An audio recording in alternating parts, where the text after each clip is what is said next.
In today's video, I'm going to teach you how to create a list in ActiveCampaign with our complete 2025 tutorial. Whether you're new to ActiveCampaign or just need a refresher, I'll guide you through the entire process from start to finish, ensuring you can organize your contacts effectively in no time. Let's dive right in by logging into your ActiveCampaign account at activecampaign.com. Once you've entered your credentials, you'll find yourself on the dashboard. On the left-hand sidebar, locate and click on Contacts, and then navigate to Lists. Here, you'll see the interface where all your current lists, if any, are displayed. Next, turn your attention to the upper right corner and find the Add a List button. Clicking this will prompt a new window to pop up, and this is where you'll be entering important details for your new list. Firstly, consider the list name. Choose something clear and descriptive like newsletter subscribers, customers, or even VIP members, depending on who you plan to include.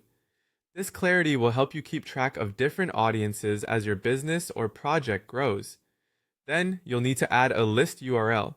This could be a link to your website or privacy policy, and it's a requirement from ActiveCampaign to ensure compliance with privacy regulations. Finally, in the list description section, succinctly describe how people joined your list. For instance, people who signed up via our website form. This step is crucial for record keeping and helps maintain transparency with your contacts. Once all details are in place, click Add List. Congratulations, your list is now created. From here, you have a variety of options to populate your list. You can add contacts manually, use automations, import from a file, or even via sign-up forms. To view your newly created list, head back to Contacts and then Lists. Here you'll find your list along with essential metrics like the number of contacts you have and their status, either active or inactive. Clicking on your list name will open up further options to access settings, segments, and subscription forms.